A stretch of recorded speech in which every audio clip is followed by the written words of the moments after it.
Now, the reality was, what that demonstrated was the power of the media, particularly coordinated media, in effectively presenting a particular propaganda and having sufficient influence to sway public opinion. And that strategy has effectively been sustained for almost 100 years now. And, I mean, we literally have a situation today where the Western media is effectively in the hands of just 6 people. And of course, you know, the most prolific of those is Rupert Murdoch. Is it true that he owns 70% of all the news media in the world, and apparently even a Chinese television company?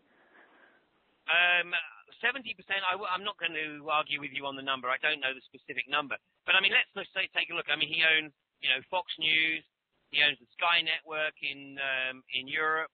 He owns the Star Network in the Far East. Obviously, he owns the major Australian network. He owns the major newspapers. He owns the Sun in this country. He owns the News of the World. He owns the Times, you know, and so on and so forth. So there is no question that the Murdoch family, I mean, between Rupert Murdoch and his son, James, I think it is, you know, they certainly control a very, very significant amount of the media.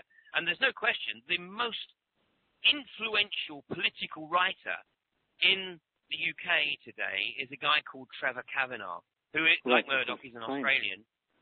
No, he writes for the Sun. Oh, is it the Sun? Okay. He writes for the Sun. There's an anecdotal story that you know, some years ago he was invited by Murdoch to write for the Times, and his response, like I said, the story is anecdotal, but his response was, well, what, if I write for the Times, you know, I'm actually going to have to write something that's in depth.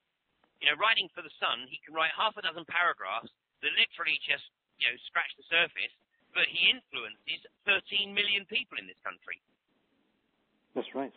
That's right. And usually Sun readers tend not to question what's in the papers. So sorry if you're a Sun reader, but you know, I'm a bit biased. Now, well, no, tragically, I mean, that's a very astute observation. But I have to tell you that, I mean, tragically, I am also one of the people that reads the Sun on a regular basis, but not obviously not for the news. The reason I read the Sun is because if you read the Sun, you will have a pretty good idea of how the vast majority of people in this country are thinking. That is the power and influence of Murdoch's, primary media there, the Sun. I mean, the Times has a circulation of barely 500,000. Wow, it's a massive difference. It's actually a lot of readers of the Sun probably would say the same thing as you, which is they don't read the Sun for the content. So, but it's just me being a bit tongue-in-cheek. Now, there's been a few events recently, Ian, which have really, you know, rocked the world a bit to a degree, and then it's just disappeared from the media. There's been that raid of the flotilla of ships by the Israeli army, and this is ships carrying aid, medicine, etc. to Gaza. What's happening there? Well, I mean, this is, of course, a complete outrage. And, I mean, the first question we have to ask is, Imagine the reaction of the global media if the roles had been reversed here. I mean, if the Palestinians had boarded a ship that was headed for Israel. And, I mean, obviously, the world's media would have had an absolute field day. Now, you know, here we are, you know, a few days after the attack took place. And yesterday, I was shocked to find that it was really only the Independent newspaper yesterday that had the attack on the front pages. So I thought, well, okay, maybe, you know, I know that obviously a lot of the front pages of the Nationals are put to print quite early in the day. So I thought, well, you know, maybe they just missed the deadline. So in other words, today should have been the day when this made front page news right across the media spectrum in the UK. And once again, and I mean, I'm shocked. The only papers to actually have this incident as headline in the British media is the Guardian and the Daily Mirror. And the Daily Mirror, actually, I have to say, offers actually quite a well-balanced report, I mean, in the editorial, they asked the question, is Israel now a rogue state? I love the emphasis on now, because the reality is that it has been for 60-odd years. But by the by, but they do give both John Pilger, obviously a very well-known, well-respected journalist, and Stephen Pollard the opportunity to comment on the question. Now, for those people who don't know Stephen Pollard is the editor of the Jewish Chronicle in the UK. And I have to say that, reading Stephen Pollard's diatribe here, I mean, absolutely raises the hackles on the back of my neck. I mean, it is just out-and-out propaganda. Pilger's observation and comment is much more balanced. It's much more objective. It's totally based in factual observation.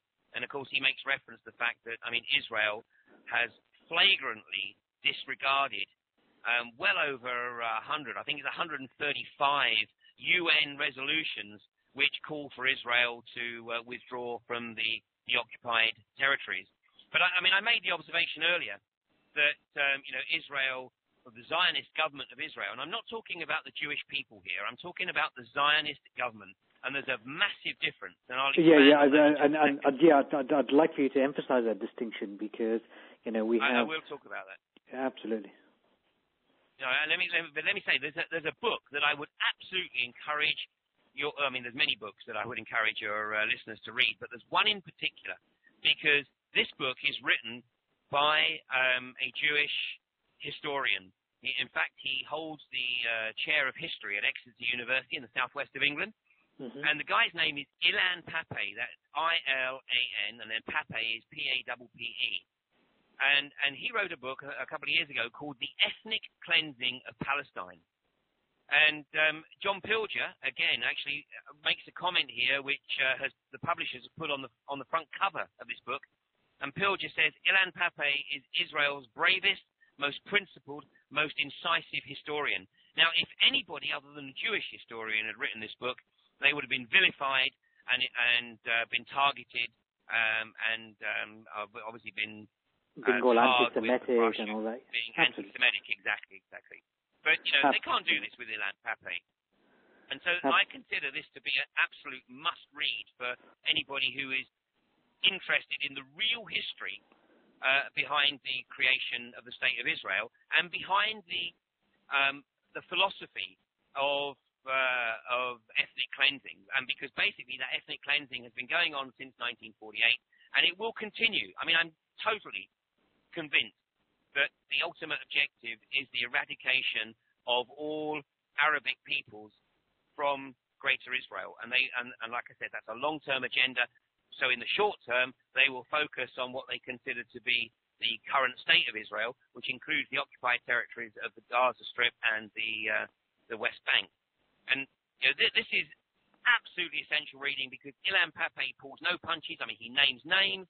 He talks about who was at meetings. He refers to the official minutes and notes that came out of those meetings, and he talks about exactly what transpired and who was responsible for carrying out the particular events through Israel's very bloody 60-year history. And what we've seen in the last few days is a classic example of Zionist arrogance.